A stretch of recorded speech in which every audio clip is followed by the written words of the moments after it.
absolue, juste de l'info et de l'actu. Si t'as un doute sur le contenu, check les sources ou le nombre de vues. Calme-toi Dimitri, la force tranquille, ça tape dans le mille. De midi à minuit, dégomme les mensonges comme des quilles. Depuis qu'il y a des séances publiques, je veux plus au cirque mais à l'hémicycle. Scandale politique et médiatique, pour rien rater il faut que tu cliques. Mec c'est Rémi, le meilleur du pire en ligne de mire. Aucun parti pris, que des avis bien réfléchis. Je suis encore bourré comme un Polac, donc je pensais voir Laurent Ournac. Je crois que je suis toujours à côté de la plaque, mais en politique c'est qui est le crack. Moi je sais qui est le crack. Juste milieu. Je crois que c'est qui est le crack. Ça lit des kilomètres de presse pour faire un résumé express. Ça charbonne comme un chinois avec la qualité d'un bavarois. On sera en retraite après notre mort, on sera bouffé par l'inflation. Dans le doute je vais voter Voldemort pour les prochaines élections. Passe de la country à la drill sans transition. C'était pas une bonne idée de me confier cette mission. Si t'aimes pas, dégoûte pas les autres. C'est pas moi qui le dis, moi je suis le roi des pauvres. Pour réfléchir, j'ai qu'un euro, non, moins je tomberai pas dans la fraude. Je le prononce Mittel, comme Angela Merkel. Désolé, je fais ce que je peux, je trouve ma répartie chez Lidl. Des enquêtes exceptionnelles, pas de langue de bois et de l'humour. La revue c'est juste mensuel, les vidéos c'est juste tous les jours. Ouais, c'est juste tous les jours. Juste milieu. Regarde ça tous les jours. Juste milieu. Désolé pour mon manque de répartie. Je sais même pas ce que je débite. C'est dur la géopolitique. Ou un peu comme ma... République. Ma République, non? C'est dur la République quand même, non? Ouais? Non? Ah non, c'est mou, non? Ouais, les mecs se font chier, on dirait un peu. Ouais, c'est un peu mou. Enfin, ça dépend dans quel pays. Ouais. J'y connais pas grand chose, moi. Et c'est quoi une démocratie déjà?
Ça tourne en boucle comme BFM, t'existes plus comme REM. Tout est en grève comme RER, ça capte partout comme France Inter. Faut pas croire tout ce qu'on dit à la télévision. Merci YouTube pour la liberté d'expression. C'est la vérité absolue, juste de l'info et de l'actu. Si t'as un doute sur le contenu, check les sources ou le nombre de vues. C'est la vérité absolue, juste de l'info et de l'actu. Si t'as un doute sur le contenu, check les sources ou le nombre de vues. Calme-toi Dimitri, la force tranquille, ça tape dans le mille. De midi à minuit, dégomme les mensonges comme des quilles. Depuis qu'il y a des séances publiques, je veux plus au cirque mais à l'hémicycle. Scandale politique et médiatique, pour rien rater il faut que tu cliques. Mec c'est Rémi, le meilleur du pire en ligne de mire. Aucun parti pris, que des avis bien réfléchis. Je suis encore bourré comme un Polac, donc je pensais voir Laurent Ournac. Je crois que je suis toujours à côté de la plaque, mais en politique c'est qui est le crack. Ouais je sais qui est le crack. Juste milieu. Je crois que c'est qui est le crack.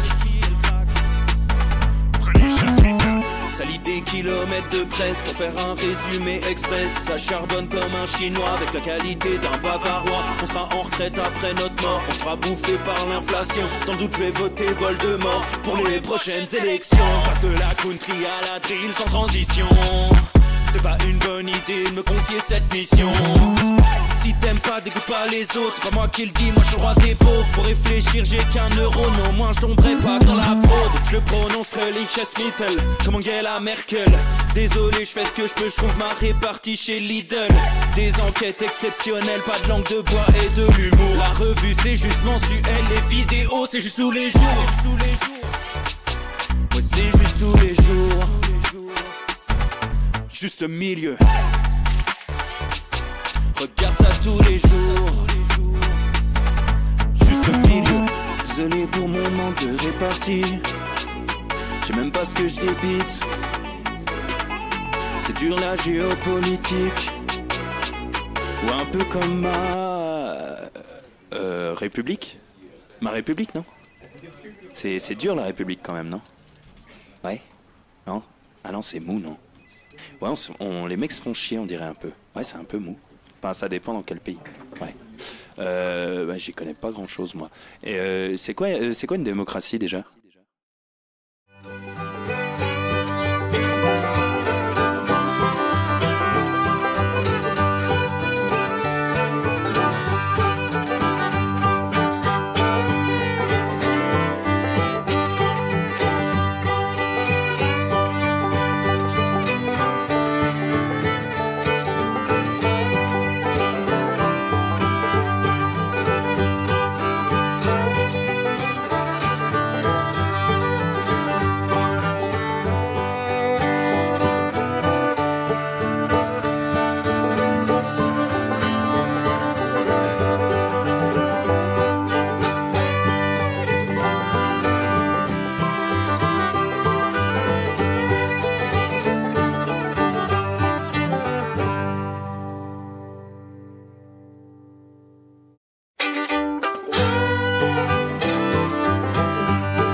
Ça tourne en boucle comme BFM, t'existes plus comme REM, tout est en grève comme RER, ça capte. Et bonjour à tous, messieurs, dames, j'espère que vous allez bien les amis. Je vais zoomer un peu la caméra, regardez, voilà, paf, et là on retrouve le cadrage habituel, cadrage débordement. Pour ceux qui ont la rêve, j'espère que tout le monde va bien les copains, que vous êtes au taquet. C'est mardi 29 avril 2025, j'ai 31 ans et un jour. Voilà, ça y est, c'est fini. Ça n'a plus aucun intérêt. Genre le jour de l'anniversaire, tout le monde est là, c'est super. Mais l'anniversaire de mon premier jour, tout le monde s'en branle. Donc je veux commencer avec un coup de gueule. C'est quoi ce principe de ne fêter qu'une fois par an, le jour où je suis sorti de ma daronne? C'est quoi cette affaire? J'ai passé un jour, c'est déjà extraordinaire, puis deux, puis la suite. Mais j'aimerais un bon anniversaire d'un jour. C'est important, ça me semble très important. Voilà les amis. Alors, apparemment, on me dit son de merde. Oh là là, qu'est-ce que j'ai fait? Ça, le son, putain. Petite voix robotique, comme on dit. Ah merde, attends, qu'est-ce que j'ai touché encore? J'ai pas touché normalement. Ça, c'est bien ça. Near, far. C'est bien ça, non? Il y a de l'écho apparemment. C'est fou. Et pourtant, je touche à rien. C'est quand même extraordinaire. T'as pas deux fois le micro? Ben, je sais pas. Ah bon? Dispositif. Ah oui, mais il a pris par défaut. Là, c'est mieux, là, non? Là, il n'y a plus d'écho, je crois. Remonte. Là, t'as deux fois le micro, regarde. Ouais, mais du coup, c'est... Ah ouais, d'accord. Donc, c'est lui. Ah ouais, allô, c'est mieux, là, non? C'est fou. Hein. Il y a toujours une dingue, c'est ça? Ouais, c'est bon, non. C'est mieux ou c'est pas mieux? C'est pas mieux. Non, ça, c'est pas mieux. Non, c'est pas mieux, ils ont dit. Ah, bingo, parfait, parfait. Ah. Ouais, merci à toi. Mais je peux pas l'enlever, ça. Pourquoi j'ai 2 sons? Si, tu peux le supprimer. Mais je sais pas pourquoi t'as deux sons. Je sais rien, moi. Ah, tu peux mettre supprimer. Masqué? Non, tout en haut, supprimer. Supprimer. Là, normalement, c'est bon. Là, c'est gagné. Hein. Là, c'est bon. Merci. Merci à toi, mec. Et voilà. Voilà, problème réglé en toute vitesse. Voilà, à toute vitesse. Merci à Serendipity BX pour le sub 19e mois. Merci beaucoup. Merci les copains. Voilà, très heureux de vous retrouver aujourd'hui. Nouvelle émission du très lourd au menu. Vous avez vu, c'est la mort de Virginia Giuffre. Donc on va revenir sur l'affaire Epstein avec un rappel de prudence. Hein. Je vous le dis tout de suite, ceux qui sont venus pour la révélation et compagnie, voilà, on va prendre le temps de décortiquer ça, mais prudence plus que jamais. Et on va parler également du camarade Klaus Schwab. Voilà, des belles casseroles de Klaus Schwab du côté du World Economic Forum. Alors vous avez vu qu'il a quitté, hein. Enfin, il a quitté le World Economic Forum et il y a quelques jolies casseroles. Il y a quelques jolies casseroles qu'il laisse derrière lui. Donc on va parler de tout ça, les copains. C'est le menu qui vous attend, qui nous attend, les amis, pour cette émission. Voilà, dites-moi un petit peu de votre côté, les copains, comment ça va? Quoi de neuf? Est-ce que tout le monde est en forme? Est-ce que tout le monde va bien? Est-ce que c'est les vacances? Si je dis pas de conneries, c'est les vacances pour la zone Paris-Bordeaux. Vous avez attaqué la 2e semaine. J'ai bon ou j'ai pas bon? Il me semble. Donc dites-moi un petit peu, les branleurs, les touristes, voilà, les touristes qui sont en train de faire du tourisme. C'est important, le tourisme. Massan3466 qui nous dit: en pleine convalescence après un week-end de badminton, je me suis fait la cheville en pleine compétition. Merde, déjà, quelle idée de faire du badminton. Ah oui, fais un vrai sport. Je rigole. Je dis ça parce que je suis une pompe et c'est dur, le badminton. Donc non, bravo. Merde, c'est quoi? C'est entorse, c'est fracture, tibia péroné, malléole, cubitus, radius. Dis-moi un petit peu ce qu'il en est. Je connais les os, j'en connais pas mal. Donc n'hésite pas à nous dire, mais évidemment, bonne remise en forme. Voilà. Dis-nous pour combien de temps t'en as. Si c'est en torse, c'est 3 semaines. Ça on connaît. Ça on connaît. Lux Talua 88, plein gaz au travail. Voilà, ça fait plaisir. Just Stormtrooper, vacances. Voilà, vacances, c'est des jours à poser. Ça, c'est pas gratos. Et oui, ça c'est vrai. Merci à mon Karim, que j'espère que tu vas bien, qui vient de sub 35e mois, qui dit: salut Rémi, excellente conférence que j'ai vue de toi. Mais merci à toi. Merci, cher ami. Cette conférence du Cercle Rousseau, les copains, qu'on remercie, qu'on embrasse, évidemment, l'extension suisse du Cercle Aristote, qu'on embrasse également. On embrasse tout le monde, globalement. Voilà. Big bisous, comme chantait Carlos, chef-d'œuvre de la chanson, également Thierry Pimpon sur le Chihuahua, un coup en l'air, un coup en bas, et ça fait plaisir. Salut à Miku Jaga qui dit: bonjour Rémi, et perso, je connais juste le cubitus de rosé durant l'été. Voilà, par rapport à... J'adore, c'est magnifique. Merci à Orlov 1389, j'espère que tu vas bien, camarade, pour le sub 18e mois. Voilà, merci les amis. Il y a Rick Stasi qui dit: j'ai perdu une dent après la canine, c'est chiant, c'est cassé. Ah merde, ça c'est pas bon. Faut pas se péter les chicots. Fais attention. Merci à Copain Romain pour le sub prime 31e mois, merci beaucoup. Les copains et la girafe 84 qui dit: en train de bosser, voterai sur mon canapé. Et on a des nouvelles de Massan 3466, le sport va très vite, qui nous dit: entorse, heureusement c'est pas trop grave, 3 semaines environ. Voilà, qu'est-ce que j'avais dit? Appelez-moi docteur Milieu. N'hésitez pas, tout ce que vous avez, blessure, entorse, rupture. Alors, voilà, pas de problème les amis. Alors, les copains, on a beaucoup de choses à se dire aujourd'hui. On va débroussailler un petit peu les sujets en introduction de cette émission pour voir un petit peu ce qui s'est passé là ces derniers jours. En attendant, bien sûr, on va faire une fenêtre, hein. Fenêtre Hanouna. La fenêtre Hanouna, on va en parler jeudi. Voilà, je vous le dis, vous connaissez la guinguette. Valeurs Actuelles fait la une sur la candidature de Cyril Hanouna. On est coupé. Merci à Dans ton milieu qui vient d'offrir 5 subs. Merci beaucoup, cher ami. Et les heureux gagnants qui sont Adi Boukchin, Nishtov Nanglos, Didi, Olivier Mars 13 et Al West. Merci beaucoup, cher ami. C'est magnifique. Donc, l'histoire de Cyril Hanouna, les copains. Donc vous avez vu, Valeurs Actuelles a fait la une sur sa candidature qui apparemment serait officielle. Le magazine sort demain. Hein, je crois que non, Valeurs Actuelles, c'est quoi? C'est mercredi ou jeudi? Donc qu'importe.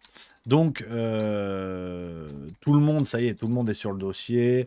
On a vu tout le monde. Voilà, c'est le jeudi que ça sort, Valeurs Actuelles.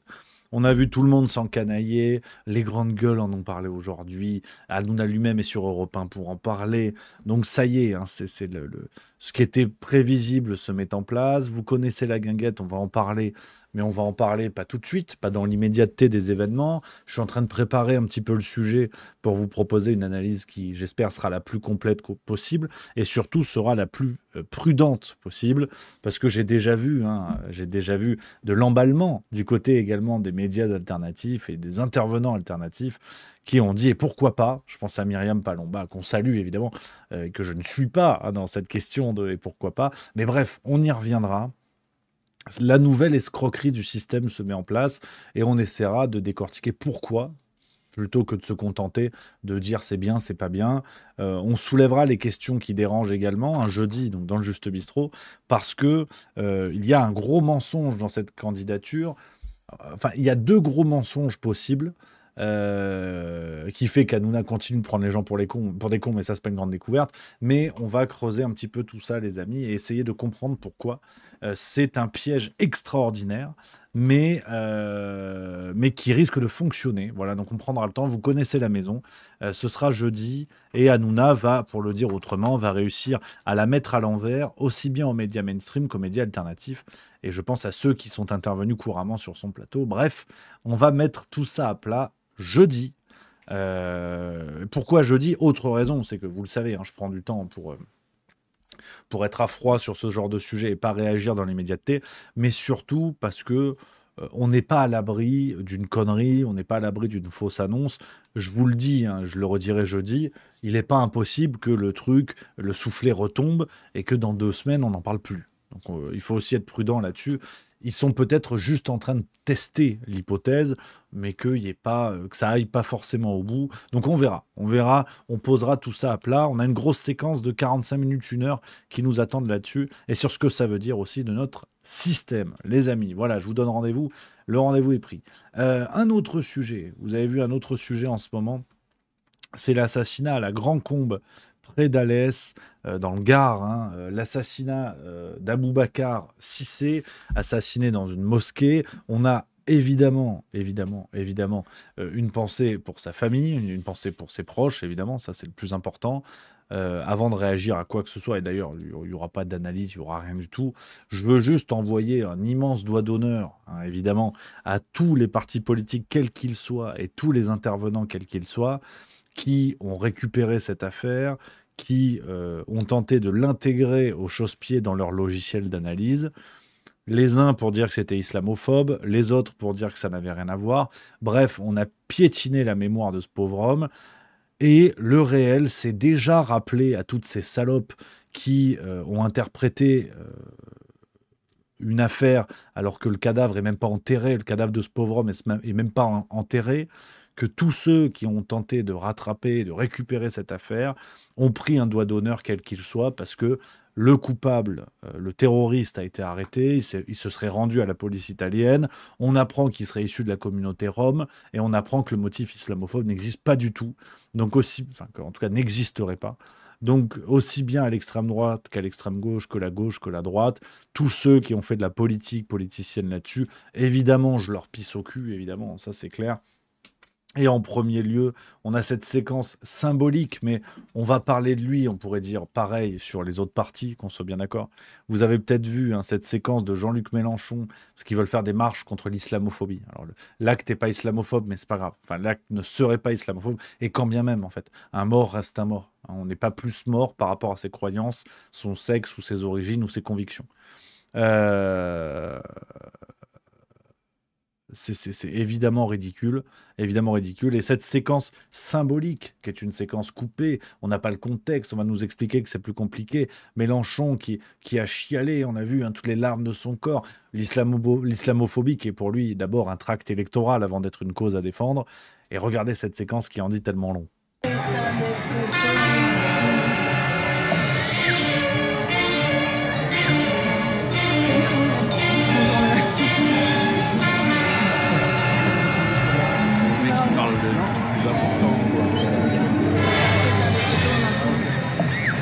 Voilà, on passe du rire aux larmes parce que fallait chialer devant les caméras. Donc C'est pas nouveau, c'est pas une découverte.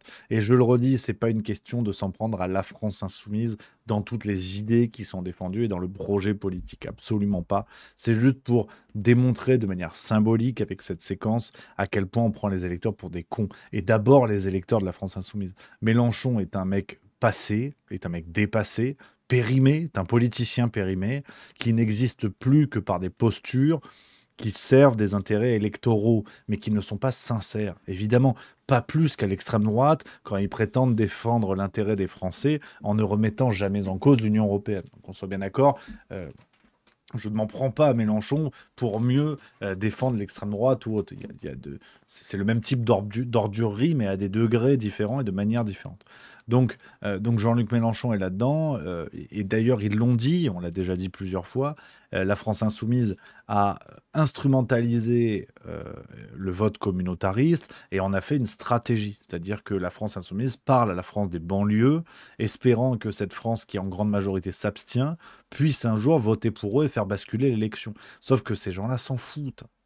Ces gens-là s'en foutent, ça ne marche pas. Regardez ce qui s'est passé avec Louis Boyard qui prétendait prendre une mairie en région parisienne et qui s'est fait dégager par une équipe de campagne qui provient des banlieues de cette ville de région parisienne, et il s'est fait dégager comme un malpropre. Donc ça ne marche pas, et on voit bien que leur stratégie est nulle et non avenue, et que c'est du grand spectacle. C'est du grand spectacle, pas plus que Bardella, pas plus, pas moins que Bardella, pas plus, pas moins qu'Hanouna et compagnie. Mais je voulais vous montrer ça, les copains. Cette séquence de Mélenchon, je trouve, qui est extraordinaire et qui est assez bluffante, en fait, parce que malgré tout le reste, hein, on a aussi des gens qui vont te dire « Ouais, mais en fait, vous dites ça pour mieux taper sur la France insoumise, pour mieux vous en prendre à Mélenchon », ce qui est évidemment ridicule. Dans le même thème, une séquence qui fait beaucoup parler sur la supercherie des têtes médiatiques de la France insoumise. Voilà, soyons précis, je ne m'en prends pas au projet politique de la France insoumise, mais des têtes médiatiques qui portent ce projet, qui le travestissent et qui trahissent leurs électeurs. On a évidemment Louis Boyard. Olivier Marstrez en parle dans le chat. Hein. Boyard s'est fait exposer par Guillaume Play lors d'une interview. Je vous mets la séquence, autre élément qui permet de comprendre la supercherie qui est devenue aujourd'hui, que sont devenues les têtes médiatiques de la France insoumise, qui ne savent plus quoi faire pour arriver au pouvoir, quitte à tordre ce qu'ils sont censés défendre au départ. National, et je voulais pas leur serrer la main, parce que je serre pas la main aux racistes. Alors, ça m'a posé des problèmes, et c'est pas censé me poser des problèmes. Je ne comprends pas que aujourd'hui ce soit devenu normal qu'on puisse parler, être ami ou inviter des gens d'extrême droite. Enfin, moi, par exemple, quand j'ai vu que tu avais invité Zemmour ou Marine Le Pen, j'étais déçu en me disant, mais quand on est un artiste ou qu'on est quelqu'un qui a de l'audience, justement, il faut prendre des responsabilités, qui est de ne pas donner de la parole à ces racistes. Et en même temps, il y a beaucoup de gens qui comprennent pas qui disent non, mais ils sont pas tout à fait racistes. Si, c'est des racistes. Parce que c'est des gens qui font une hiérarchie entre les différentes cultures. Et on regarde que les cultures qui ciblent, c'est toujours les cultures africaines, c'est toujours les cultures du Moyen-Orient. Tu les as vu mes émissions avec Hidalgo? Honnêtement, moi Hidalgo, j'ai regardé. Le Pen et Zemmour, sincèrement, ça m'intéresse pas. Mais tu sais que, alors c'est moi qui ai été très déçu. Pour tout dire, parce que j'avais invité aussi Jean-Luc Mélenchon, qui m'a annulé 48 heures avant. Moi, je sais pas si t'étais à l'époque à l'intérieur, si t'as entendu. Je sais, mais pourquoi il a annulé? Mais je sais rien, faudra lui demander. Mais peut-être qu'il t'a dit, je peux pas avoir des ragots, mais peut-être qu'il t'avait dit, tiens, je sais que la guerre en Ukraine est arrivée. Vraiment bad timing aussi là sur le truc. Moi, il m'avait dit oui, je suis même allé chez vous, préparé, avec je sais plus le prénom de son assistant. Il était dans son bureau avec la chaise en fer forgé. Là, j'ai tout vu, et c'est lui qui nous a annulés. En fait, moi, je fais mon métier d'inviter, justement, tu vois, j'essaye d'être le plus neutre possible. Évidemment que t'es jamais neutre. Je vais pas faire genre, j'ai pas d'avis. Je crois moins en la politique, si je peux tout te dire. Et être très honnête aujourd'hui de ce que je vois. Mais en tout cas, j'essaye de faire ce que je sais faire de mieux, parce que je suis pas bon en politique, je n'ai aucune connaissance. Mais c'est essayer de présenter l'humain derrière la personnalité, parce que faut pas oublier qu'il y a une phase publique, mais il y a une phase cachée. Et en période politique, moi, il y a des mecs qui feront 100 fois mieux une interview politique que moi. Par contre, je pense que je peux présenter, je suis pas mauvais là-dedans pour présenter l'humain. Moi, si j'invite tout le monde, et qu'il y en a qui m'annulent la veille, tu sais que je l'ai fait tout seul, je l'ai pas fait avant, j'étais en copro avec Webedia. Et j'ai fait tout seul, hein. J'avais loué le matos tout seul parce qu'ils voulaient pas faire de politique. Ça coûte de l'argent, je le fais en fonds propres. Justement pour que chacun puisse avoir son opinion, en apportant ma petite pierre à l'édifice. Quand il me plante à 48 heures, je fais quoi? Il m'a vraiment planté, hein. C'est Juliette, non? Oui, Juliette, Voilà. 48 heures avant, j'ai ces messages, désolé, reviens en arrière, on sait plus, on flippe, guerre en Ukraine, machin, on sait pas et tout. Et du coup, moi, qui m'a pas planté?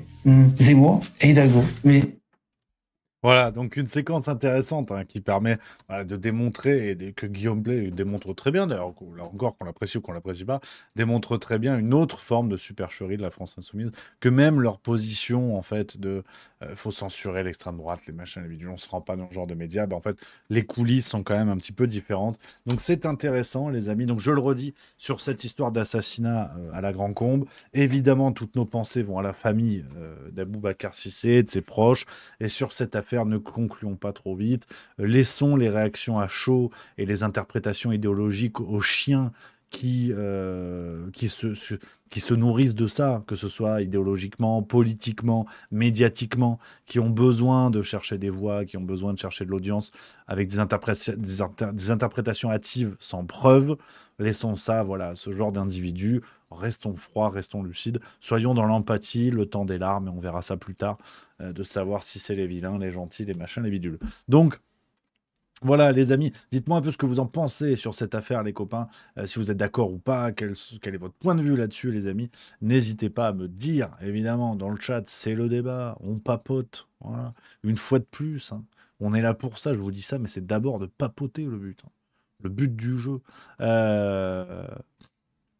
Zabou 1961 qui dit les chiens sont sympas, eux, c'est vrai, j'ai choisi un terme animal qui est pas le bon. Voilà, t'as bien raison de me remettre à la niche. Voilà. Blueby 3 qui dit tous des pompes. Bon, on est d'accord. Pas tous, mais beaucoup. Orlov 1389 qui dit salut Rémi, est-ce que tu écoutes les interviews de Bassem TH? J'en ai entendu parler, mais c'est vrai que je regarde pas, j'ai jamais regardé vraiment quoi. J'ai vu des extraits avec lesquels je suis d'accord ou pas d'accord, qu'importe, mais j'ai jamais trop regardé. Donc je sais pas si vous me conseillez ou pas. Divinite Re974 qui dit c'est la première fois sur le chat, donc ça fait plaisir. Salut Rémi, je te suis depuis des années sur YouTube. C'est la première fois que je te regarde en live, car le décalage horaire ici est de 3 heures en été, de 2 heures en hiver austral. Chapeau pour tout ton travail. Merci beaucoup. Merci à toi. Bisous. J'espère que tout va bien. Voilà, que du plaisir. Massan 3466, je n'en peux plus de la politique française en général. Kunjun 73, ce serait plutôt des yens. Anarchisorwid, j'en sais rien, je viens de débarquer. Bayard 92, problème, on est dans la société de la réactivité émotive qui exclut toute forme d'intelligence, complètement d'accord. Jojo l'astico-sauteur, d'abord le deuil, puis l'enquête, la condamnation, mais les commentaires passionnés n'ont pas leur place, complètement d'accord. Nathalie Imbroglio, se peindre en bleu, mettre un slip et se casser sur Pandora. Effectivement, tous devenir des Na'vi dans Avatar. Voilà, je suis d'accord. Et dans ton milieu qui dit où on peut voir ta conf avec le cercle Diderot. Alors, t'as pas le bon philosophe, mais c'est pas mal. C'est le cercle Rousseau. C'est pas grave. Je t'envoie ça. Regarde, bouge pas. C'est là. Regarde, paf. Regarde, il est pas beau le pangolin. Je vous envoie le lien dans le chat, les amis, pour ceux qui ne l'ont pas vu. Voilà. Sinon, vous tapez cercle Rousseau sur YouTube et vous trouverez. Voilà. Sans problème. T'inquiète pas, mon dans ton milieu, pas de souci, évidemment. Autre sujet, les amis, dont je voulais vous parler aujourd'hui, dans la partie un peu débroussaillage de l'actu. Et merci à copain Romain qui dit super conf, bravo. C'était une première, donc c'est vrai que j'espère que ça vous a plu. Voilà, c'est une première fois, une toute première fois, toute première fois la chanson. Voilà, la chanson. Les copains. Alors, un autre sujet qui nous amène dans le Parisien d'hier du 28 avril, page 14. On reparlera de la conférence si ça vous va, les amis, plutôt à la fin de l'émission pour avoir vos avis, vos retours, parce que je vais être amené à en faire d'autres. Je vais vous expliquer tout ça bientôt, mais j'ai besoin de vos retours. C'est très précieux, donc en fin d'émission, on en reparle. Je vais vous parler d'abord de tous les sujets chauds et après on papotera ensemble, évidemment, les copains. Le Parisien du 28 avril 2025, page très exactement 14, nous parle du chikungunya, le vaccin qui inquiète. Alors, hier, j'étais heureux. J'étais heureux, non seulement parce que c'était mon anniversaire, j'ai eu droit à un super repas à la maison, le poisson papillote, ça régale. Merci Madame Milieu qu'on embrasse évidemment. Mais surtout, j'étais heureux parce que le matin, j'ai eu un goût de monde normal. Ah ouais, j'ai eu l'impression qu'on était retourné dans un monde normal. Je vais vous lire ce qui s'est passé concernant le vaccin contre le chikungunya. Alors le chapeau de l'article nous dit « Le ministère de la Santé a mis ce samedi un terme à l'immunisation des plus de 65 ans après la découverte d'effets indésirables graves, mais la vaccination reste recommandée pour les plus jeunes. » Alors, un goût de monde normal, pas complètement, mais c'est pas mal. C'est déjà pas mal. Et je vais vous lire ce qui s'est passé. Donc on prend les témoignages. Je peux même tout vous lire tellement c'est assez passionnant. Je vous lis l'article, dans l'ordre. Regardez. J'avais l'impression d'avoir 100 ans.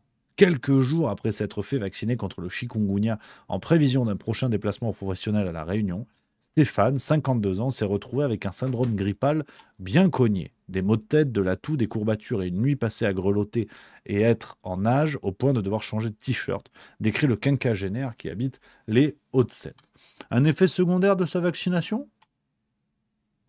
On ne le saura jamais, mais des désagréments bénins et temporaires peuvent affecter plus d'une personne sur 10. Donc, voilà. Alors, c'est pas un effet secondaire, c'est un désagrément bénin et temporaire. Bon. Quand je dis un goût de monde normal, voilà, c'est le monde normal de, voilà, c'est pas parfait, hein, c'est pas parfait. Mais tu vas voir, c'est déjà pas mal. Parce que c'est quoi la suite ? C'est quoi la suite du bordel ? Donc, vous l'avez compris, ce vaccin entraîne certains problèmes. On nous dit, on nous dit, Non, mais en fait, je vais tout vous lire. C'est encore le plus simple que tout le monde comprenne bien. Voilà, donc c'est important. C'est pas un effet secondaire, c'est un désagrément bénin et temporaire. Je continue. Ce dimanche, pas moins de 2 membres du gouvernement ont défendu la campagne contre le chick. Si vous avez une insuffisance rénale, une insuffisance cardiaque respiratoire, un diabète, une obésité, vous avez entre 18 et 65 ans, il est recommandé, à l'heure où je vous parle, de se faire vacciner, insistait le ministre de la Santé Yannick Neuder sur France 3. Je fais confiance aux autorités sanitaires, appuyé de son côté le ministre des Outre-mer Manuel Valls. Le problème, c'est que, on nous dit, c'est un produit sur lequel les études de sécurité et d'efficacité sont bonnes, nous indiquait encore fin mars le docteur Rodolphe Manaquin, chef du pôle infectiologie et immunologie du CHU de La Réunion, alors que l'épidémie commençait à flamber. Donc on nous dit, tout va bien, vous inquiétez pas. Hein, il y a des spécialistes qui disent toutes les études sont OK. Les politiciens nous disent allez-y, faites-vous vacciner. Sauf que, on nous dit que s'est-il passé depuis ? Mercredi, le ministère de la Santé a été informé par l'ANSM de la survenue de plusieurs événements indésirables graves. Donc l'article te dit c'est pas un effet secondaire, hein. C'est un événement indésirable grave. Ça n'a rien à voir. Attention. Hein. À la suite de vaccinations à La Réunion, dont un décès, a-t-on appris samedi matin. En toute urgence, la Direction générale de la santé, DGS, a saisi dès jeudi la Haute Autorité de Santé pour réévaluer les recommandations de la vaccination. Dès le lendemain, celle-ci s'est prononcée en faveur d'une révision de la cible et les autorités sanitaires ont décidé d'arrêter sans délai la vaccination des plus de 65 ans.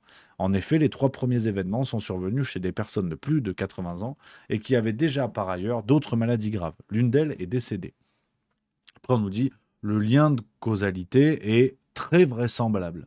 Donc, le lien de causalité entre cette vaccination et, on le redit, hein, l'expression qu'il faut citer, un désagrément bénin et temporaire.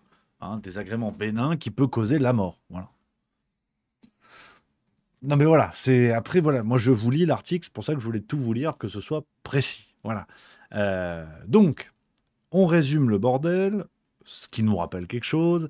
Vous avez une vaccination qui se met en place. On a, je le redis, le Rodolphe Manaquin, chef du pôle infectiologie et immunologie du CHU de La Réunion, qui nous dit que c'est un produit sur lequel les études de sécurité et d'efficacité sont bonnes. Donc, tu as un médecin, tu as le gouvernement qui te dit on peut y aller plein badin. Bon, finalement, il y a 3 personnes qui ont des effets indésirables, des désagréments bénins et temporaires, et dont une personne qui meurt. Bon, c'est quand même sacrément bénin, quand même. Et indésirable, indésirable, on est au courant. Bénin, on repassera quand même. Donc forcément, il y a une marche arrière qui est enclenchée par la NSM et la Haute Autorité de Santé pour 3 alertes. Les effets désirables reconnus concernant les injections Covid-19, il y avait plus que 3. Voilà. Enfin, plus que 3, je vais retrouver le chiffre, faut pas vous dire de bêtises, hein, qu'on soit d'accord.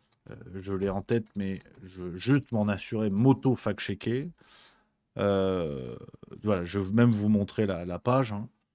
L'ANSM, donc sur le site de l'ANSM, comme ça t'as vu, je suis précis. Hein. Je suis précis. Concernant, voilà, on te le dit, depuis le début de la vaccination, 126 802 cas d'effets indésirables ont été déclarés. Voilà. La majorité des effets indésirables sont attendus et non graves, mais tu en as d'autres qui sont quand même graves. Tu vois. Donc pour 3 cas avec le vaccin contre le chikungunya, on a fait marche arrière, hein, on a changé les recommandations sanitaires. Pour le Covid-19, 126 802 en date du 28 août 2023. Donc si je te prends les chiffres au tout début, aujourd'hui on est à plus de 300 000. Hein. C'est bon, ça c'est bon, on peut garder. Voilà. Donc c'est quand même dingue de voir que nos autorités sanitaires parfois fonctionnent, et c'est bien, c'est rassurant. Tu vois, pour le chikungunya, il y a eu des alertes, il y a une personne qui est morte. Alors on te dit un lien de causalité très vraisemblable, très vraisemblable. Donc on n'est pas plus sûr et certain que pour le lien de causalité entre l'injection Covid-19 et les effets indésirables. On n'est pas plus sûr et certain, tu vois. Ils te le disent hein, dans l'article. Hein.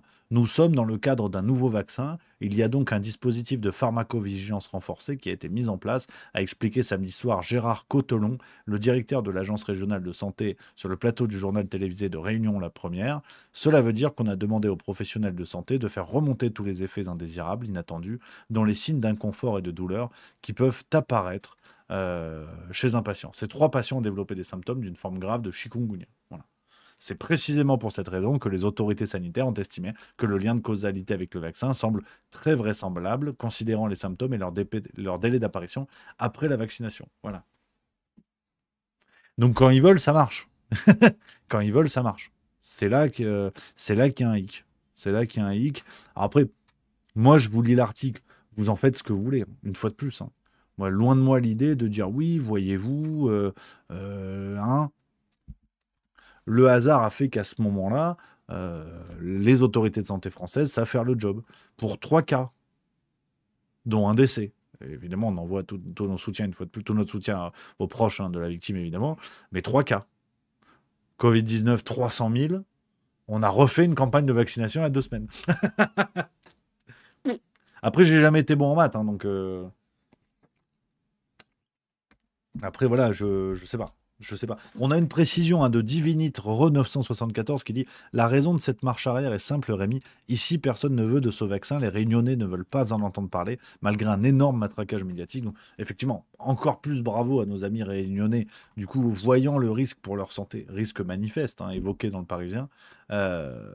Ce qui, d'ailleurs, ne me rassure pas beaucoup, cher ami, parce que je n'ose pas imaginer le nombre total d'injections réalisées par rapport aux effets indésirables. Parce que si tu en as eu 50, 3 sur 50, c'est un beau ratio.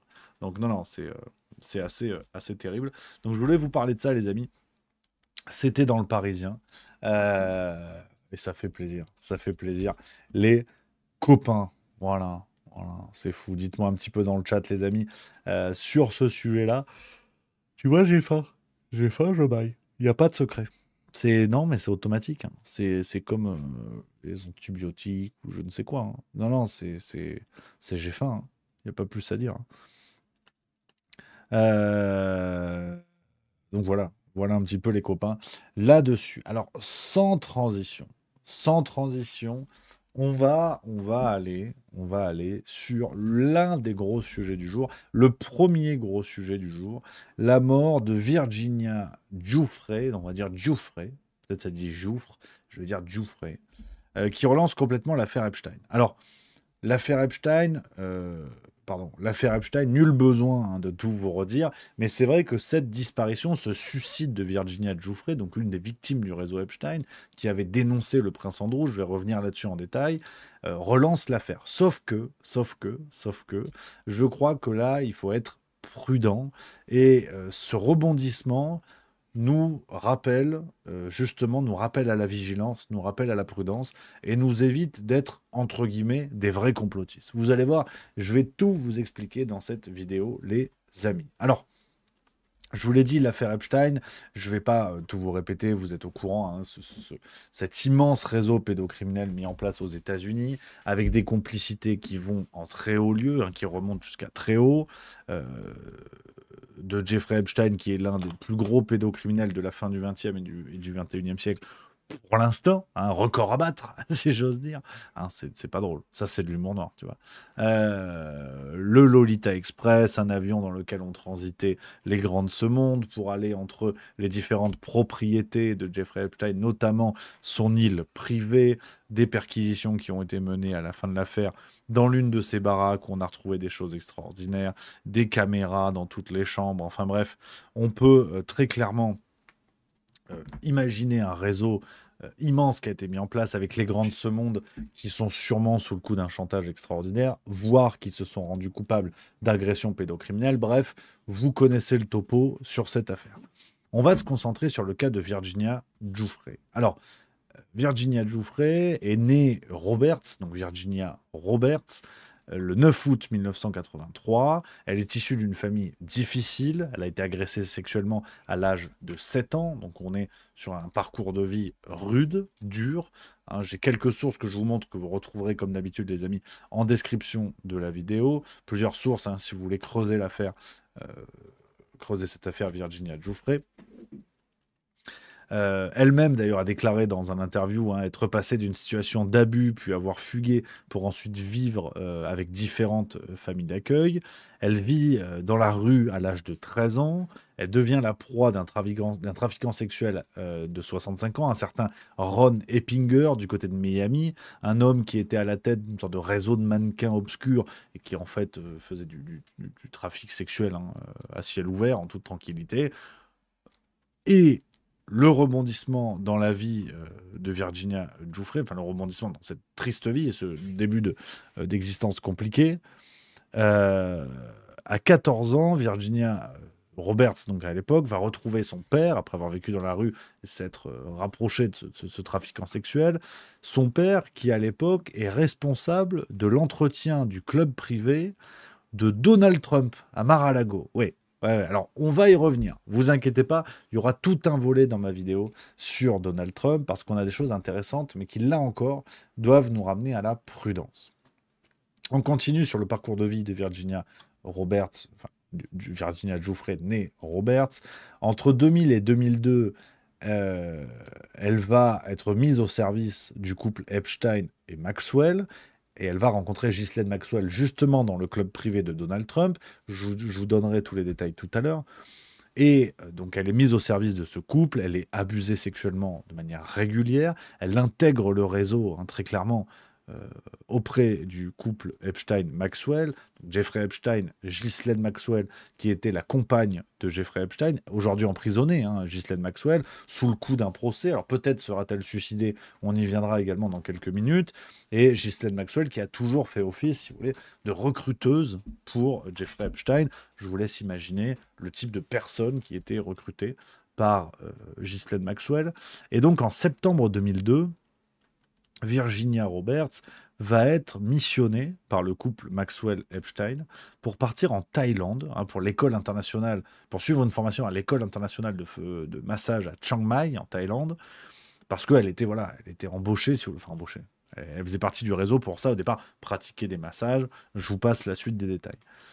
Sauf que Virginia Roberts, lors de son voyage en Thaïlande, donc en septembre 2002, elle va faire la rencontre d'un certain Robert Giuffre, avec qui elle va rapidement se marier, et ne jamais rentrer auprès du couple Epstein-Maxwell. Et les deux tourtereaux vont partir pour l'Australie, où ils vivaient jusqu'à très récemment. Alors, le fait que Virginia, devenue Giuffre suite à son mariage, fuit le couple Epstein-Maxwell, va faire d'elle une lanceuse d'alerte sur ce réseau dont elle a été victime. Dès 2015, plusieurs poursuites sont engagées en justice, notamment contre Ghislaine Maxwell pour diffamation, une affaire qui va être réglée en 2017 Un accord va être trouvé pour une somme non divulguée. Je n'ai pas réussi à trouver le montant, mais les poursuites vont être éteintes suite à un accord.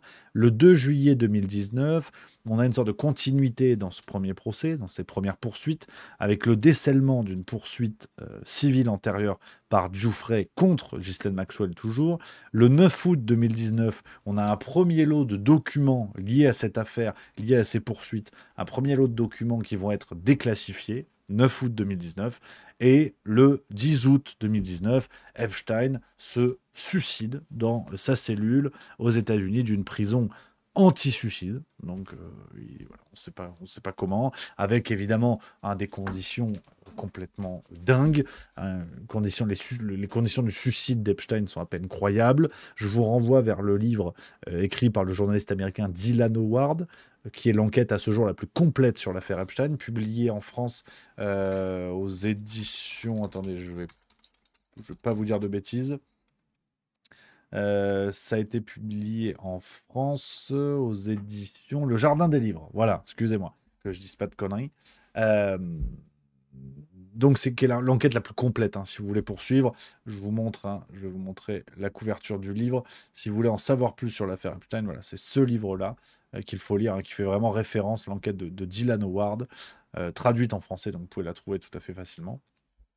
Epstein qui donc est suicidé, là pour le coup, j'ose le parti pris, Epstein qui est suicidé en prison le 10 août 2019, mais le parcours juridique de Virginia Giuffre ne s'arrête pas là. Le 2 décembre 2019, elle va témoigner dans l'émission Panorama de la BBC, donc là encore je vous montre la source, parce qu'on est sur Juste Milieu, on n'est pas chez BFM TV ici. Donc voilà un article du Time qui se fait l'écho de ces révélations. Et dans cette interview, qui va être un véritable tremblement de terre, Virginia Giuffre accuse directement le prince Andrew, donc de la couronne d'Angleterre.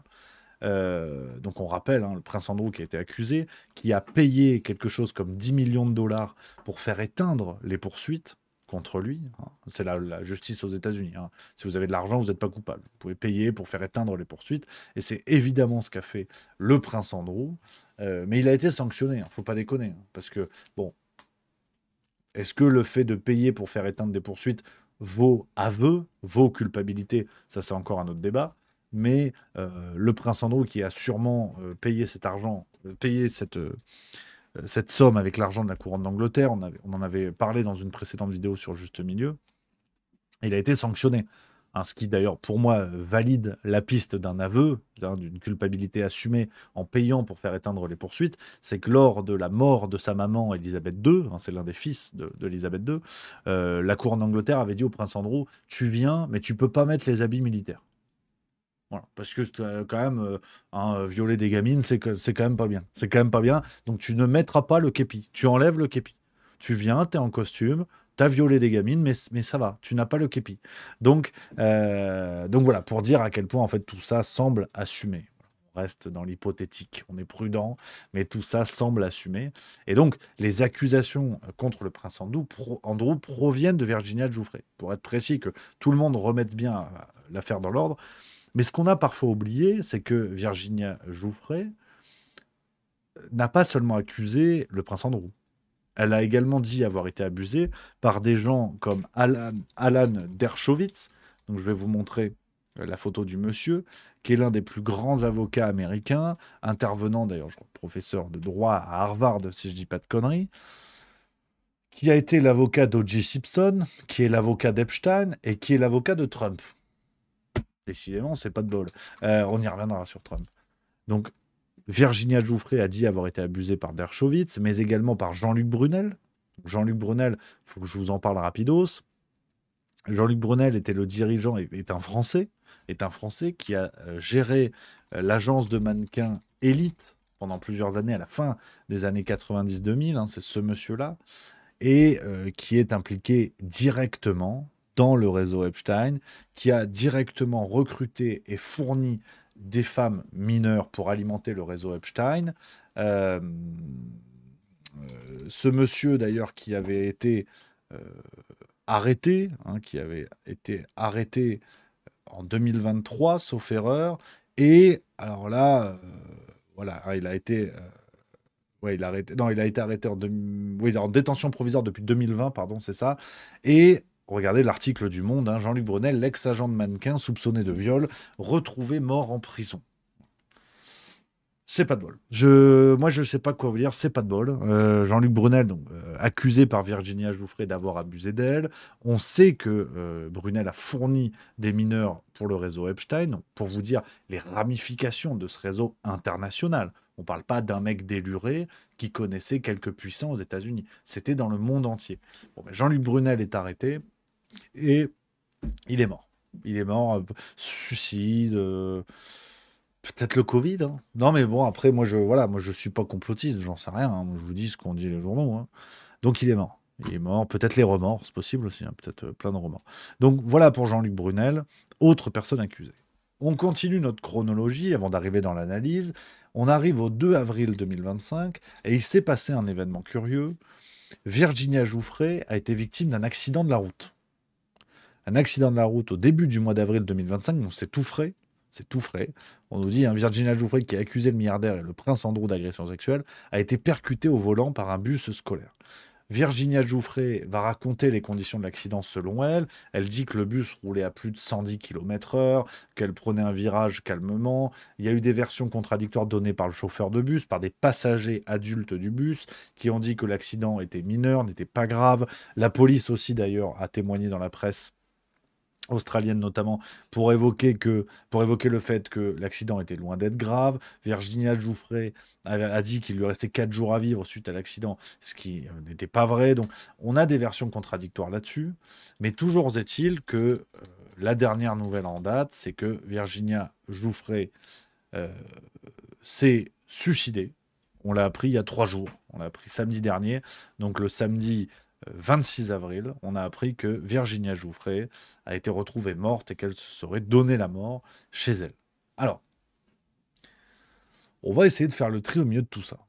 Qu'on soit très clair là-dessus, évidemment, cette affaire Epstein, qui est l'un des plus gros scandales pédocriminels de tous les temps, est une affaire aux ramifications encore loin d'être connues, encore très loin d'être connu, qui implique des gens à très haut niveau. Donc, on connaît certains noms, on connaît Bill Clinton qui a voyagé à de nombreuses reprises dans l'affaire Epstein, on connaît le prince Andrew, on connaît les ramifications jusqu'au contact français comme Jean-Luc Brunel, mais on connaît peut-être moins, par exemple, le fait que c'est l'un des volets d'ailleurs les plus sordides et les plus inimaginables, que Epstein avait l'habitude de convoquer sur son île, enfin de faire intervenir pour des conférences sur son île quelqu'un comme comment il s'appelle, comme Stephen Hawking, que je dise pas de bêtises, oui c'est ça, comme Stephen Hawking, et que Epstein donc était friand des analyses comme ça des grands cerveaux de ce monde, qui les faisait venir sur son île, pour certains grassement rémunérés, l'île où avaient lieu toutes les exactions. Là encore, quand on parle de gens autour d'Epstein, je ne vous dis pas que tous ont violé des gamines, qu'on soit bien d'accord. Je dis juste qu'il y a un réseau immense autour de lui, et certains, comme Hawking, avaient pour but d'intervenir, de faire des conférences. En tout cas, ce qui est sorti dans la presse. Sauf que le véritable projet, et qui n'a jamais d'ailleurs été caché par Epstein, le véritable projet d'Epstein était, pour vous dire le niveau de construction intellectuelle du type, Epstein avait l'objectif, avait un but purement eugéniste, qui était de préserver son sperme pour repeupler la planète. Et il voulait repeupler la planète avec la semence des grands cerveaux de ce monde, avec la semence des élites. Donc pour vous dire le niveau de pensée du mec, parce que déjà le scandale pédocriminel ne suffit pas, hein, évidemment. Dans ce genre de choses, il y a aussi des ramifications intellectuelles. Mais pour vous dire ce face à quoi nous sommes. Il y a les exactions pédocriminelles, les suicides malheureux, mais il y a tout un fond intellectuel et idéologique qui a été rendu possible. Donc, évidemment qu'il y a eu autour d'Epstein des gens qui n'ont pas commis d'agression sexuelle sur des mineurs. Ce serait ridicule de dire que tous les gens qui ont été en contact avec lui ont commis ce genre de choses. Pour autant, il semble difficile de dire que ces gens-là n'étaient pas au courant des idées de ce monsieur, qui étaient des idées hautement dangereuses. Hautement dangereuses. Donc, Pour vous dire le niveau de dégénérescence dans lequel on est dans cette affaire Epstein. Il y a plusieurs volets qu'il faut considérer. Et ceci nous amène à Trump, parce que c'est l'un des points les plus saillants. Et j'aime bien appuyer dessus, vous savez que j'aime bien faire ce travail de juste milieu, qui est de mettre les faits sur la table et de dire comment vous les interprétez. Question 1 et question 2, est-ce que vous les interprétez de cette manière-là parce que vous aimez bien ou vous n'aimez pas le personnage en question? Et pour Trump, il faut être précis. On le sait, on a des photos qui existent entre Trump et Epstein. On les voit tous les deux, photos qui sont bien connues. Vous voyez, à partir des années 80, les deux milliardaires vont devenir potes. Hein, ils habitent d'ailleurs dans des belles baraques à Mar-a-Lago, ils sont copains, ils font des soirées ensemble. Quand Donald Trump se sépare de sa première femme, il fait une grande soirée à laquelle il convie Ghislaine Maxwell et Epstein. Paraît-il qu'il rencontre sa Melania Trump lors de l'une de ces soirées. Donc, il y a un lien d'amitié dans les années 80. Un lien d'amitié qui, d'après la légende, j'ai vu un article de Paris Match qui parle de ça. Alors, vous vous doutez bien que je ne suis pas au courant de ce genre de deal. Mais paraît-il que les deux hommes se sont disputés au début des années 2000 concernant l'achat d'une belle baraque dans ces coins-là. Je crois que c'est Mar-a-Lago. Une baraque estimée à 40-50 millions de dollars. Trump la voulait, Epstein la voulait. Trump l'a eu et ils se sont disputés à partir de là. Et depuis, Trump raconte que Maxwell et Epstein, qui étaient invités au club privé de Donald Trump à Mar-a-Lago, ce fameux club dans lequel Virginia Giuffre rencontre Ghislaine Maxwell, car son père bossait là-bas, le père de Virginia Giuffre. Trump raconte, pour essayer de se sauver les fesses, que Epstein avait essayé de faire rentrer une femme mineure dans le club, supposément pour abuser d'elle, et qu'à partir de là, il aurait été banni. C'est tout ce qu'on sait, et rien ne prouve la défense de Trump sur ce point-là. Pour autant, on est chez Juste Milieu. Je ne suis pas en train de vous dire que Trump couvre Epstein et qu'il fait partie du réseau. Je vous donne tous les éléments, après on analyse. Pour autant, Virginia Giuffre a toujours maintenu que Trump n'était pas impliqué dans les abus qu'elle a subis. Elle-même a toujours certifié ça, en sachant que Virginia Giuffre est l'une des seules lanceuses d'alerte dans ce scandale terrible et qu'il y a des centaines de victimes, pour ne pas dire des milliers. Des centaines, je peux vous l'affirmer, des milliers, il faudrait regarder en détail tous les documents. Virginia Giuffre a toujours maintenu que Trump n'était pas impliqué dans les abus. Et d'ailleurs, elle l'a soutenu électoralement de par l'engagement de Trump de déclasser la liste des clients Epstein. Virginia Giuffre s'est rangée derrière Trump dans l'espoir que Trump justement fasse ça. Ce qui rend la potentielle instrumentalisation de Donald Trump de faire cette promesse pour être élu, ce qui rend cette promesse encore plus scandaleuse si jamais elle n'est pas tenue. Il faut quand même pas oublier ça, mais on y reviendra. Parce que peut-être que ce sera tenu un jour, mais vous avez des gens comme Virginia Giuffre qui ont soutenu Trump au risque peut-être d'être trahis. Donc peut-être que Trump n'est évidemment pas coupable, évidemment qu'il n'était pas si pote avec Epstein, mais en attendant, pour l'instant, il a instrumentalisé l'affaire Epstein.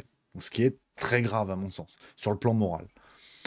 Et dernière chose en date, au début du mois d'avril, donc au moment du suicide, il y a 3 jours, au moment du suicide de Virginia Giuffre, Trump a réagi publiquement et il a dit que tout cela était très triste et horrible. Fin de citation. Donc, les amis, je vous ai mis vraiment tous les éléments sur la table. Au niveau de l'analyse, et pour creuser un petit peu, évidemment que tout ça est suspect. Hein. Epstein qui se suicide, Jean-Luc Brunel qui se suicide, Virginia Giuffre qui se suicide. Au bout d'un moment, moi je veux bien le hasard pour pas être complotiste, là ça commence à s'appeler une loi des séries quand même. Ça commence à s'appeler une loi des séries. D'autant plus qu'il y a cet accident de bus curieux au départ, puis après elle se donne la mort. Maintenant, le suicide de Virginia Giuffre, ce qui est un sujet terrible, un sujet grave évidemment, doit être pris avec d'immenses pincettes et nous pousse vraiment à faire un travail de juste milieu. C'est pour ça que je suis content de vous proposer cette analyse, les amis. Enfin, je suis content, le sujet est terrible, mais vous allez voir où je vais en venir. C'est que, oui, il y a une loi des séries, oui, rien ne va dans l'affaire Epstein, mais ce suicide de Virginia Giuffre doit être pris avec des pincettes. Parce que vraiment, on ne sait pas grand-chose et tout le monde est face à un biais de confirmation d'interpréter cet événement pour valider ce que l'on pense déjà. Parce que l'accident de bus de Virginia Giuffre, pour le coup, par rapport au suicide d'Epstein, par exemple, où rien ne va de manière factuelle, cette histoire d'accident de bus, rien ne va de tous les côtés. Virginia Giuffret, alors on le sait, avait publié sur les réseaux sociaux un message pour dire qu'elle n'était pas suicidaire, que tout allait bien dans sa vie, pour justement prévenir au cas où on cherchait à l'éliminer. Sauf que, effectivement, elle était dans une situation difficile, en plein divorce avec son ancien mari de fait. Elle était en pleine comparution en justice pour une violation présumée d'une ordonnance de protection contre la violence familiale. Dès qu'on parle de violence conjugale, j'ai un article de la BBC qui évoque ça, hein, regardez, parmi les sources. Il y a eu une interprétation qu'on peut estimer peut-être comme excessive de cette histoire d'accident de bus. Maintenant, comme je vous dis, soyons extrêmement prudents. Parce que autant le suicide d'Epstein, aujourd'hui, c'est renseigné, on a des documents, il y a beaucoup de choses qui viennent alimenter la réflexion, autant sur le suicide de Virginia Giuffret, c'était il y a 3 jours.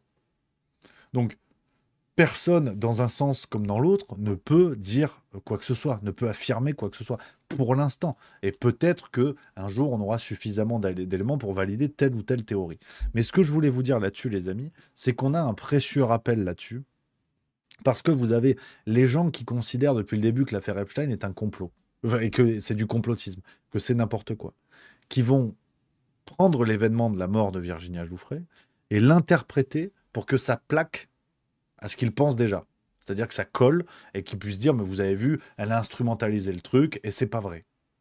Mais dans l'autre sens, ceux qui pensent que l'affaire Epstein est l'un des plus gros scandales pédocriminels de tous les temps, comme moi, hein, je fais partie de ce camp, c'est pour ça que je vous dis ça, mais moi-même, je m'applique ce que je vous dis, c'est que pour autant, avec le niveau de preuve que nous avons aujourd'hui, interpréter la mort de Virginia Giuffret comme une mort organisée pour l'affaire Terre, ça n'a pas de sens. Et ça nous fait passer pour des gogos, pour des nuls.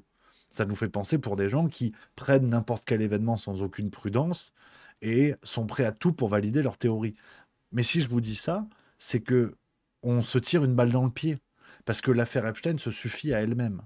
Et la mort de Virginia Giuffret, sans éléments factuels, crédibles et cohérents, comme ces éléments existent pour le suicide de Jeffrey Epstein, on fait juste une interprétation hâtive qui nous fait passer pour des nulos. Donc je vous appelle vraiment à la prudence, parce que j'ai déjà vu de l'emballement de certaines vidéos qui ont parlé de ça, pour expliquer que c'est sûr, on a cherché à la faire taire. Aujourd'hui, rien ne le prouve. Et en vérité, le scandale de l'affaire Epstein, avec toutes les informations factuelles que nous avons, se suffit à lui-même. On n'a pas besoin de prendre le risque de nuire à l'édifice que nous avons sur cette affaire-là, avec cette interprétation du suicide de Virginia Giuffret, que rien ne prouve pour l'instant. Pour l'instant. Donc c'est ce que je voulais vous dire, les copains, là-dessus, d'être vraiment dans la prudence sur cette affaire-là.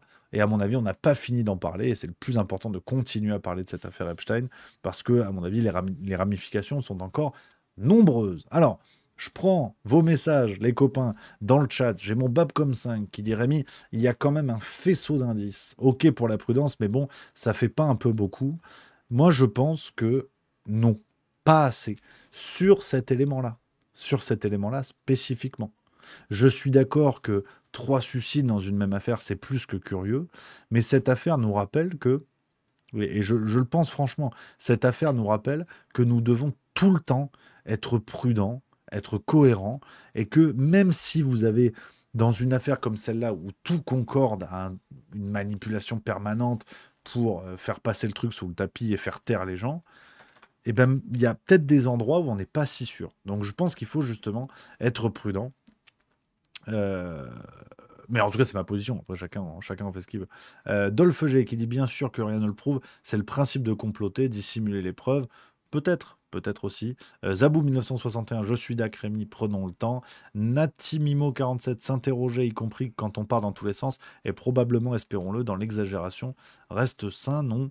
Eternia, hello Rémi, hello everybody. Il me semble avoir un subreddit complotiste qu'elle avait prévenu sur les réseaux qu'elle ne se suiciderait pas, effectivement. C'est ce que je disais tout à l'heure, elle a publié ça sur les réseaux. Et Dolph G qui dit « Je pense qu'on nous prend juste pour des jambons, tout est clairement sous nos yeux, et il faut être bête ou borné pour ne pas le voir. Jojo l'astico-sauteur, ça fait poser des questions, tant qu'elle n'est pas suicidée de 3 balles dans le dos. » Mais en fait, on ne sait pas. En fait, en l'état, je crois qu'il n'y a pas d'éléments concrets. Et comme je vous l'ai dit, pour moi, l'affaire Epstein se suffit à elle-même. se suffit à elle-même. Et je crois qu'il faut vraiment, voilà, ça nous rappelle à la prudence. En tout cas, c'est ce que je voulais vous dire. L'analyse là-dessus, les copains, sur cette affaire, on en reparlera. On en reparlera de toute évidence. Voilà, les amis.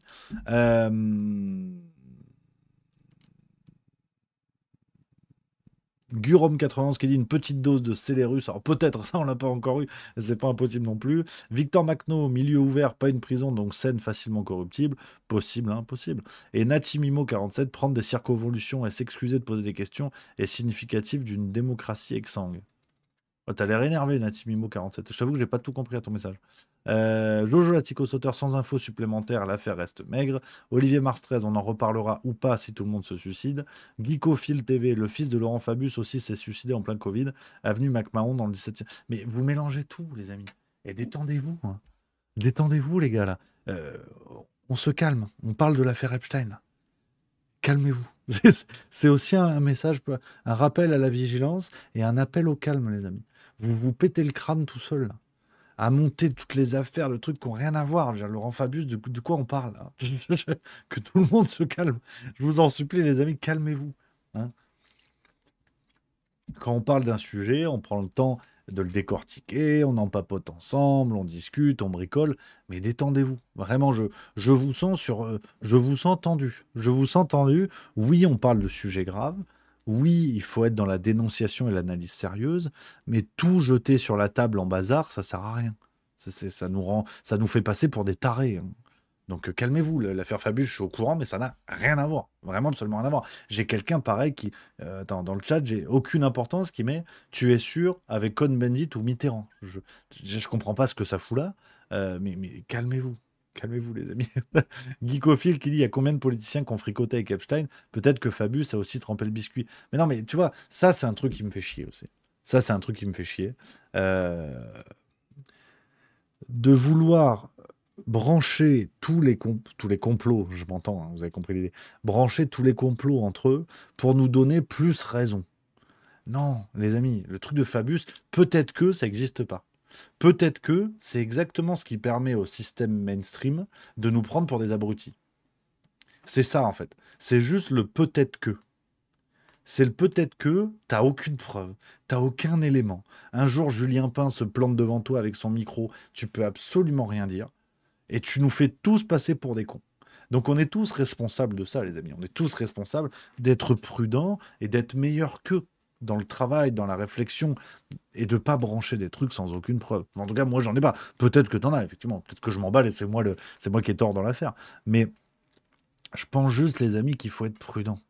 Vraiment, restez serein. Ne mélangeons pas tout. Et justement, en restant cohérent, on défend notre propre paroisse. On montre qu'on est des gens calmes, cohérents, organisés, et que quand je parle de l'affaire Epstein, viens pas me raconter que ta voisine, elle a chié dans tes roses. Je veux dire, ça n'a rien à voir. Peut-être que ta voisine, elle a couché avec Epstein, mais je pense pas. Donc, on se détend, on reste calme. Hein. Complotiste, mais détendu. C'est important. Conspirationniste, mais zen. Ça, c'est toujours le truc important. Il n'y a plus de saison qui dit c'est juste pour donner un peu de cohérence à des choses totalement incohérentes. Mais je suis pas, tu vois, je suis pas certain, il n'y a plus de saison. Je pense que c'est pas incohérent. La partie de l'affaire Epstein, notamment celle qui est dans le bouquin de Dylan Howard de l'affaire Epstein, tout ça pour moi se tient. Tout ça est cohérent, il y a des preuves, il y a des éléments où si vous voulez, pour détruire l'édifice de preuves qui a été construit dans le bouquin, il faut se lever de bonne heure. Donc au contraire, c'est cohérent.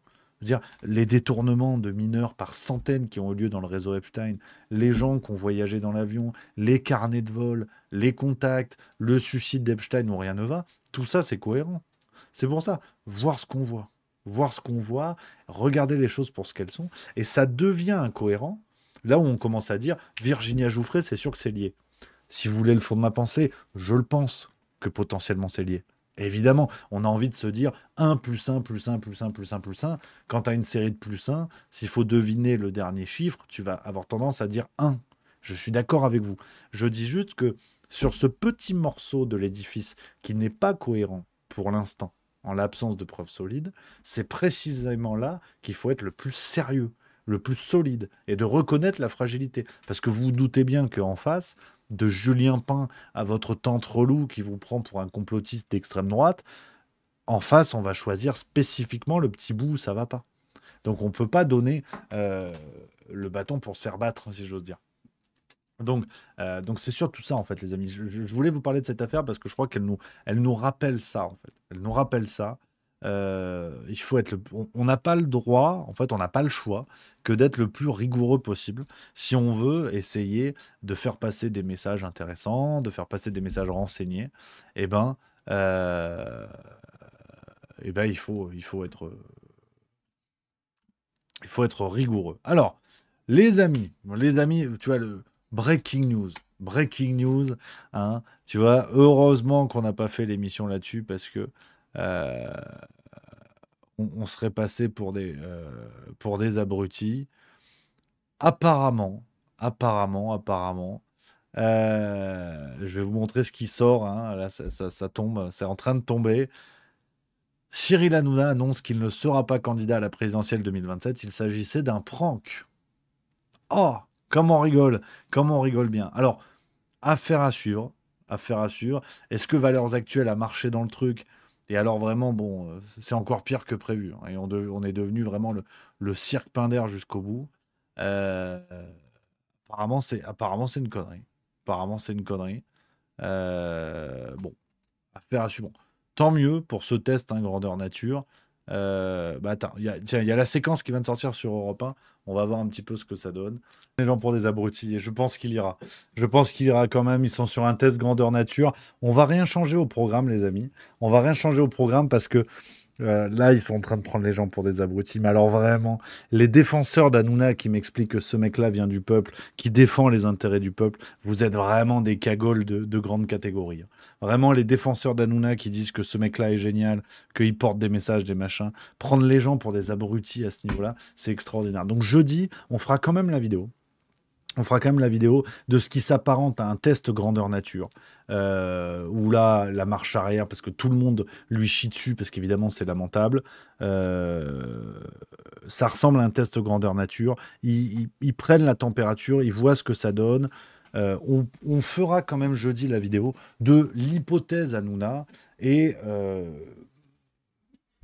de se projeter dans un monde où il est candidat. En fait, oui ou non, on s'en fout, de se projeter là-dessus, des forces en présence, de ce que ça peut dire, de ce que ça peut faire, de qui va se faire baiser dans l'histoire. Je pense aux candidats souverainistes, je pense aux supposés intervenants des médias alternatifs qui sont allés chez lui régulièrement. On va mettre tout ça à plat. En fait, que ce soit vrai ou pas, que ce soit de la science-fiction ou une prédiction ou une future réalisation, on va le faire. On va le faire, les amis, parce que je trouve ça intéressant.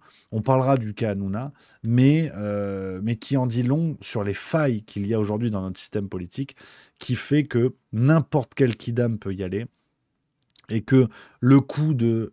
On verra jeudi dans les kiosques si Valeurs Actuelles sort véritablement ce papier avec la une, parce que si c'est vraiment un prank, honnêtement, j'y crois pas vraiment, mais on verra à froid. Hein.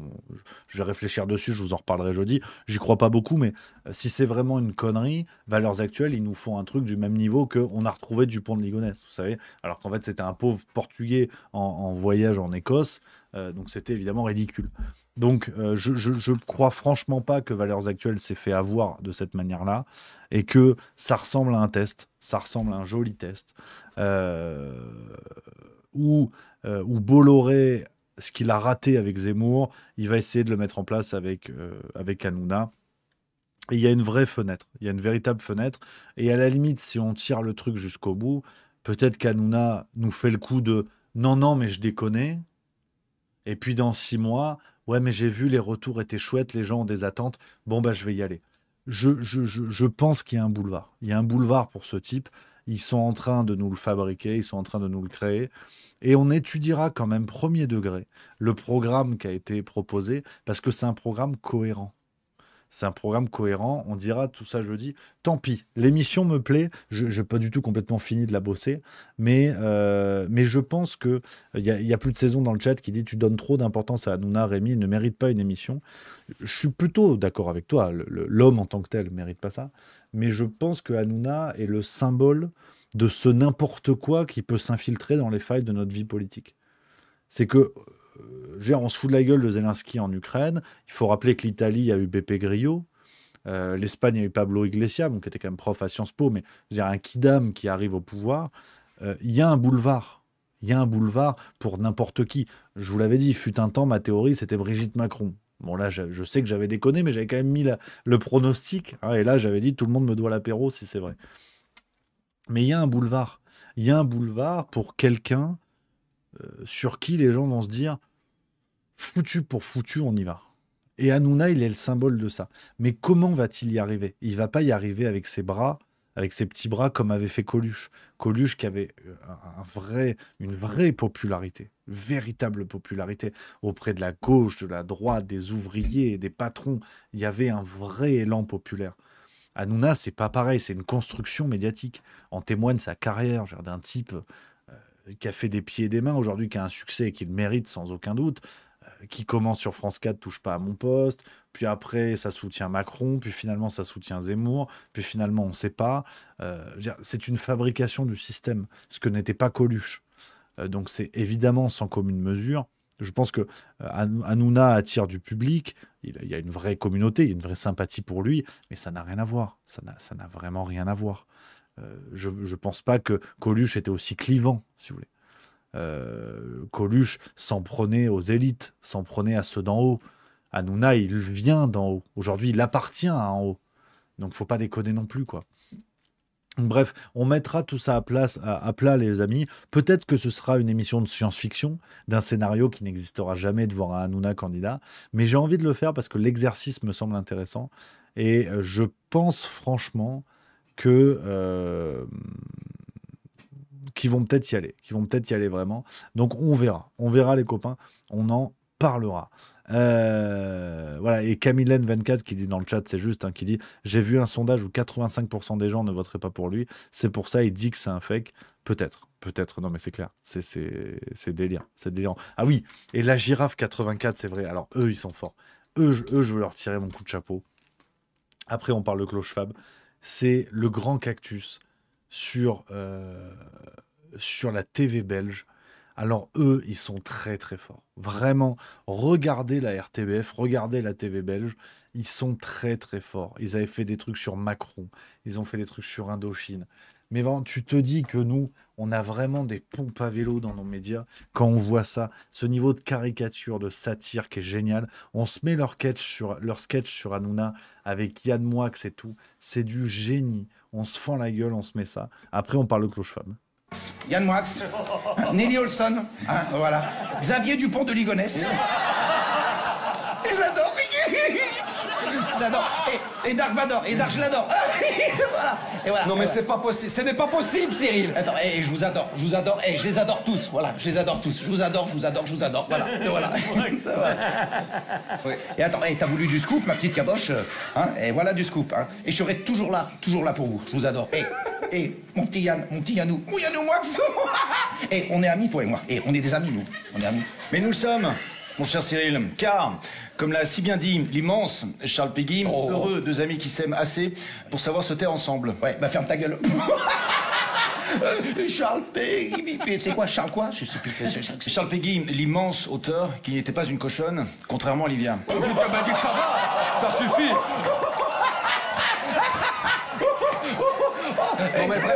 Non mais franchement, c'est un peu gratuit là. Hein. Vous avez vu, je fais ce que je veux avec lui. Hein. Depuis que sa demi-carrière est devenue bancale, hein, j'ai beaucoup plus de ma mise sur lui. Alors, Xavier, mon petit Xavier, Xavier Dupont de Ligonnès, mesdames et messieurs. Pas facile à contacter, hein, mon chéri. Pas facile à contacter. Mais non, mais c'est pas possible, hein, enfin. Bah si, non mais j'ai eu son numéro par un ami commun. Comment? Je vais pas citer son nom, mais s'il nous regarde, merci. Je t'embrasse, Vincent Bolloré. Voilà. Ça, mon petit Xavier. Salut Cyril, tu m'as proposé de venir faire une petite terrasse dans ton jardin parce que tu organises un barbecue pour tes amis de l'Arcom. Oui. Et je peux vous dire que quand mon Xavier il est arrivé, les membres de l'Arcom, il y en avait partout sur la pelouse. Et puis voilà, j'ai fait la terrasse, on est devenus amis et puis donc c'est tout naturellement que tu m'as proposé d'intégrer les chroniqueurs de Touche pas à mon compost. Non. C'est touche pas à mon poste, mon Oh, pardon, un réflexe. En tout cas, merci pour l'invitation et puis aussi pour croire en mon innocence. D'ailleurs, c'est pour ça que j'ai immédiatement répondu à l'appel. génial. J'adore. Parce que c'est une peine. Ah oui, bah oui. Cher CSA, si vous regardez cette émission, je n'y suis pour rien. Alors, tu déchires. Tu veux qu'on diffuse un morceau d'Indochine pour te calmer? Cher CSA, je n'y suis pour rien du tout. Le tocard, il écrit au CSA, il a eu qu'une seule convocation. Et petite bite, petit zizi. Et en plus, il y a Dark Vador, là, ça va pas, non? Je me demande bien qui est sous le masque, hein? Qu'est-ce qu'il est con, ce devoir faire.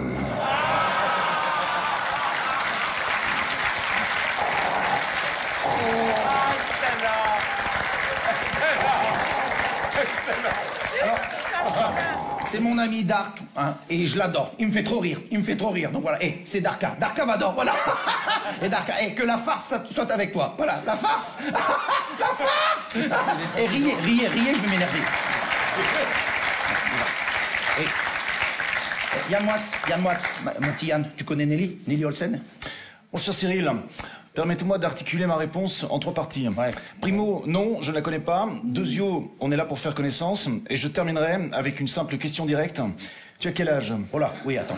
12 ans, pourquoi? Et tu aimes faire du cheval? Non, alors non, on arrête tout de suite avec ça maintenant. On ne peut plus continuer comme ça n'est pas possible. Hein.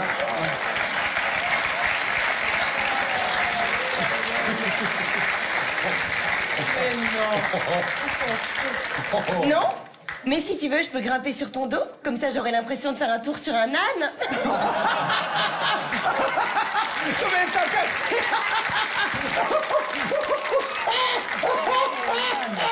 Je préfère encore avoir David Jean-Motte à côté de moi. Oh, je l'adore. Elle l'a cassé. Mais Nelly, je t'adore. Je t'adore. Je t'adore.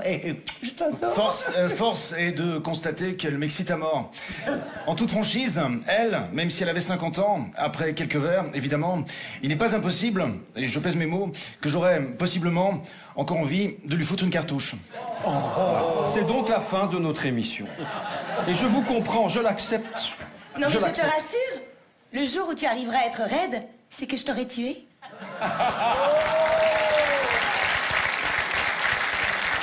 D'ailleurs, si tu as besoin d'un coup de main pour faire disparaître le corps... Qu'est-ce qu'il est con, ce devoir faire. Mais vous appelez ça un casting modéré, vous? Voilà. Écoute, attends. Ils sont forts. Ils sont forts, vraiment, le grand cactus sur la TV belge, les amis. Ils sont très, très chauds. Bravo à eux. Et alors, ce sketch, on s'y croirait. On s'y croirait, les amis. On enchaîne avec un autre sujet. Un autre sujet du jour. Rapidement, les amis, je voulais vous parler de ça aussi. C'est dans Le Temps. Donc là, on est dans journal suisse, que vous connaissez peut-être. Le Temps, qui nous parle du World Economic Forum. Alors, c'est cet article-là. Vous en avez sûrement entendu parler. Hein. La démission de Klaus Schwab. Ça y est, Papy Schwab. Alors, Palpatine, pour le coup, a quitté la tête du World Economic Forum. Donc, au début, ça a fait parler. On s'est dit, putain, super nouvelle.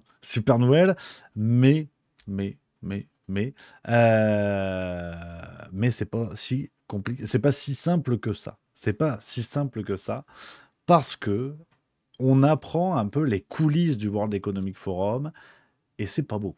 Hein, on nous dit la presse alémanique a révélé de nouveaux éléments dans la saga enclenchée par la démission inattendue de Klaus Schwab, le président du conseil de fondation du World Economic Forum, point d'étape sur un incendie qui n'est pas près de s'éteindre. Alors, on apprend en fait, hein, je vous lis que il y a une lettre, hein, d'ailleurs l'information provient du Wall Street Journal, donc ça fait un peu le tour du monde cette histoire. Une lettre anonyme qui a été envoyée, dénonçant notamment des manquements financiers et éthiques de la part de Klaus Schwab et de son épouse. Il est question de retrait en cash par des employés subalternes sur demande de l'ex-président, d'utilisation de fonds du World Economic Forum pour des massages dans des chambres d'hôtel et de réunions symboliques, entre guillemets symboliques, je ne sais pas ce que ça veut dire, enfin je ne sais pas ce qui est entendu derrière symbolique, organisées par Hilde Schwab pour financer des voyages de luxe aux frais de l'organisation.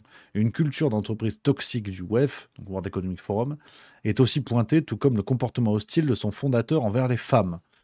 Ah, c'est un jackpot, et on apprend que, en fait, cette démission de Klaus Schwab proviendrait peut-être de ces révélations, d'une forme de chantage à la démission. C'est l'hebdomadaire suisse, hein, Schweiz am Wochenende, je ne sais pas comment on dit, qui a évoqué cette piste-là. Et on nous dit, on l'aurait menacé de divulguer des informations compromettantes si l'homme, donc Klaus Schwab, ne se retirait pas. Donc après, tu as eu plusieurs choses. Donc ce chantage, Klaus Schwab n'a pas pu réagir dans la presse, donc il s'est vraiment fait dégager manu militari. Donc quand on voit la puissance du type, on se dit, il doit y avoir quand même de sales dossiers. On a appris derrière, je vous lis, l'argent a aussi transpiré des révélations du week-end. Le Sonnentag Zeitung rappelle que le WEF jouit d'un chiffre d'affaires de 440 millions de francs suisses. Alors je ne sais pas d'où ça vient. Ils organisent des réunions. 440 millions de francs suisses de chiffre d'affaires. Selon le journal, Klaus Schwab réclamerait au moins 8 millions de francs à l'organisation, sans compter les montants importants privés que la famille Schwab a investis dans les fondations liées au WEF. Du côté de la succession, l'article note que Peter Brabeck devrait rester président par intérim du WEF pour 2 ans. Et ça, c'est l'information magnifique. Alors, Peter Brabeck-Letmat, qui est l'ancien PDG de Nestlé, qui est devenu président par intérim du WEF, donc qui récupère peut-être un truc de dette avec des affaires pas possibles cachées dans les placards. Et devinez qui va devenir la nouvelle présidente du World Economic Forum d'ici 2027. L'article nous le dit. Christine Lagarde. Eh ouais, Christine Lagarde qui va prendre la tête du World Economic Forum pour succéder à Klaus Schwab au sommet de ce truc. C'est que du bonheur. C'est que du bonheur, les amis. Je voulais vous parler de ça. Alors, on verra évidemment sur la suite des révélations, ce qui sera dit, ce qu'on saura ou pas, parce que bon, on est pas à l'abri d'une tuile, mais c'est quand même extraordinaire. Les coulisses de tout ça, les coulisses du World Economic Forum, ça n'a pas l'air très très beau. Et surtout, on apprend que comment il s'appelle Christine Lagarde va remplacer Klaus Schwab. C'est vraiment magnifique. Donc voilà, les amis, ce que je voulais vous dire aujourd'hui sur ça. On a fait le petit tour. On a fait le petit tour des sujets, les copains. On va se retrouver. Alors, dernière petite chose importante. On va se retrouver demain, vous le savez. Demain, c'est Farce Tranquille. On va parler de tout ça. Il y a beaucoup de choses. Pas de Farce Tranquille la semaine dernière. Donc, un épisode plus long, plus sympatoche, plus de bonheur. Évidemment, au menu, on va parler de tout. Et surtout, les amis, évidemment, vous le savez, c'est le spectacle Zinzin, la tournée qui continue plus que jamais. On est en train de caler des dates en 2026 dans des coins où on n'est pas allé. Donc, on se rapproche de chez vous. Et le prochain rendez-vous, c'est Bordeaux qui arrive le 17 mai. Je vous mets le lien dans le chat, les copains. Je compte sur vous. Il reste 60-70 places, quelque chose comme ça, sur une belle salle de 250. C'est dans 3 semaines. Donc, on risque d'être complet. Voilà. Si tous les zinzins déboulent, ça va encore être du plaisir. Je vous mets le lien dans le chat. Sur Twitter, ceux qui regardent, je vous mets le lien en commentaire de cette vidéo. Tac, les copains, on va se fendre la gueule. Vous le savez. On a plein de nouvelles choses, on a plein de sujets. Les sujets ne manquent pas. Et c'est l'idée sur scène de faire tout ça, les copains. Donc voilà ce que je pouvais vous dire pour aujourd'hui. Le rendez-vous. Alors demain, plusieurs rendez-vous. Les copains. Farce Tranquille 18h, Juste Bistrot 16h45. Voilà, comme ça c'est réglé, ça va être magnifique. Et ce soir, on peut le dire, allez le PSG, évidemment contre Arsenal en Ligue des Champions, allez Paris, ça régale, c'est que du bonheur. Les amis, voilà, merci d'avoir été là les copains. Je vous souhaite une excellente soirée, évidemment, profitez bien les amis. On se retrouve demain en pleine forme, plein de nouvelles sujets, plein d'actualités, surtout la Farce Tranquille. Voilà, je vous embrasse, vive la rigolade et vive la France. À demain.